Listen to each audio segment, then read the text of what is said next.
that bad. You know? Kids, where are you on the Roots album here? I know I go all day about this. Where are you on it? Well, the thing I love about the Roots is that the Roots stay very consistent. I mean, it's like you. I became a fan like in the mid '90s and stuff like that. And the one thing I can't even say that I am even a super fan of the Roots, but the Roots they stay very, very consistent. It's a funny thing that you mentioned De La Soul, because I look at De La Soul the same way I look at the Roots, because they separate themselves from the mainstream so much that they're almost in their own category. I mean, when either it's from the music that they create, or it's the lyrics that Black Thought spits. I mean, it's always been so real, and it's always been just like straight grounded. You know what I'm saying? I mean, Black Thought is one of the most grounded and underrated MCs out there, if you ask me. Yeah. And the Roots have always just brought it. Underrated. You know what I'm saying? And as a matter of fact, I mean, and a lot of times, they don't even have like a bunch of bangers on their albums. And let me explain myself. Okay. They have the kind of album that, you know, like when you have them parties at your house, you know, you're just like a bunch of people just hanging out, chilling, playing cards, you know what I'm saying? Right. Whatever.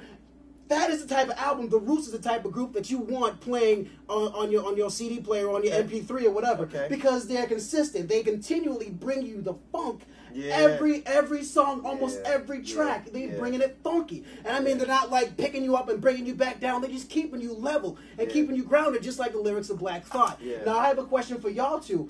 If you had to describe the sound of the Roots, well, I mean, how would you actually put it that? Because I mean, they're a little funk, a little jazz, a little, a lot, a little hip hop.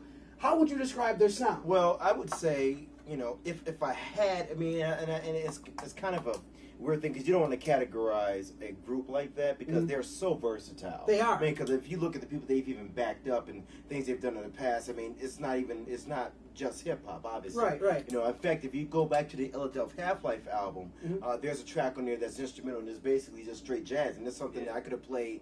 You know, me and my pops could listen to it in the mid-'80s along with that Joe Sample, the Crusaders, and Ramsey Lewis and all of that, and it would just flow. Yeah. So the thing really about the Roots that I feel musically is you can't forget that they're real musicians from Philadelphia. Don't forget, you know, a lot of our music, you know, a lot of music came from, you know, they had the Philadelphia sound. You know, so these are boys that know musically the Philadelphia sound and hip-hop. I never looked at it that way. So what you think is really going to happen? Yeah, it is funny, you know? And I think, and it illustrates your point a little bit, is how, if you listen to How I Got Over, and the way that Black Thought actually sings on there is very soulful. It does sound like Philly.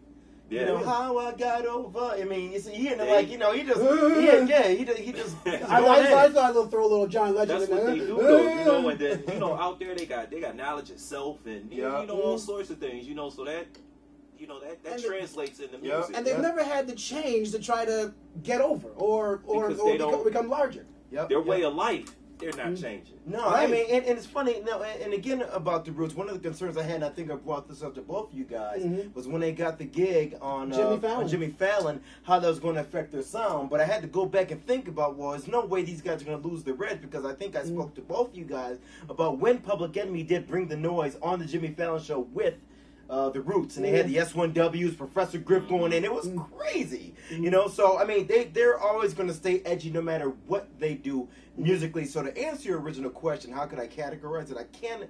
I mean, there's no mistake they're a hip hop group, okay. But at the end of the day, I think they're so versatile too. They're able to bring other people who are not normally hip hop fans.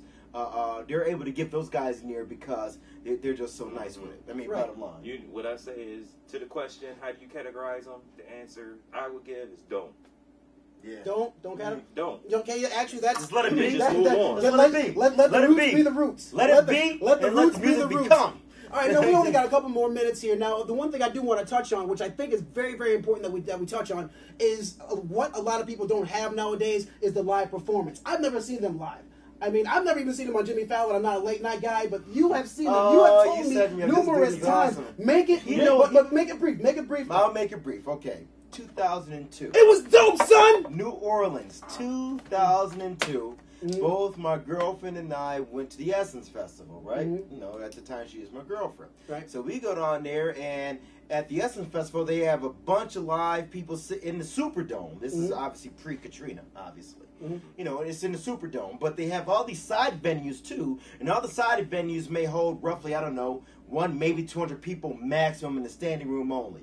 So instead of me going into the main stage where they had Alicia Keys, Mary J. Blige, where we're sitting way up and I could barely see them, I said, let's go to the side venues and party. We can bring beer in there. We can go and have a good time. So we go in there and we watch the Roots live. Man, you talking about. I already liked them. You know, like I gave you the earlier story about me going, you know, playing ball and listening to them all the way up to Connecticut. But to see these guys live, and we were like really close. We were like right in front of the stage. These guys started out playing live before they even got into their set. They hit Mobb Deep's was it Survival of the Fittest? You know, then they did Eric B. and Rakim, You Know I Got So, and he and Black Thought just rhyme. He's just doing the rhyme word for word. I mean, and they're very good at that. Then they bring out, Black Sheep. Come on, man. It's crazy.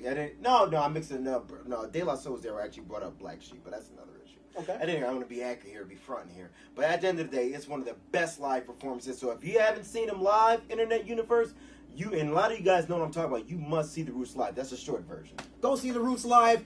Pick it up. How I Got Over. Final comments, gentlemen, before we bounce up out of here. Well, final comments. You know, as far as me rating it, you know, I'm scared to give it a classic, but it's easily the best Roots album that I've heard since Things Fall Apart. Wow. You know, so with that said, you know, out of 5 stars, I'm definitely going to give it 4.5 with the potential to be 5 because I liked every track on there. Bottom line. Okay. I say. Right now, it's sitting at 4.5, but you know what? If I keep listening to it, it very well might become a 5. I really think it's going to become a 5. Okay. You know, I just listened to it I just listened to it a few times. Yeah, you know, the lyrics, man. I played this out through this summer and the things that happened in my life through this summer. You know what I'm saying? And that album is pumping. Yeah. And also remember, we are talking about the Roots here. So, like I said, the Roots are by themselves. I concur 4.5 with the Roots. So we're going to get out of here from myself, my man Woo, my man Muff. Pray for me, y'all. Peace. All right. Peace. And also, guys, real quick before you say peace, make sure you check us out at Facebook on Cipher Crew, Facebook. And Twitter, we're at KidMuff44. So just an FYI, too. All right. We're clear. And cut.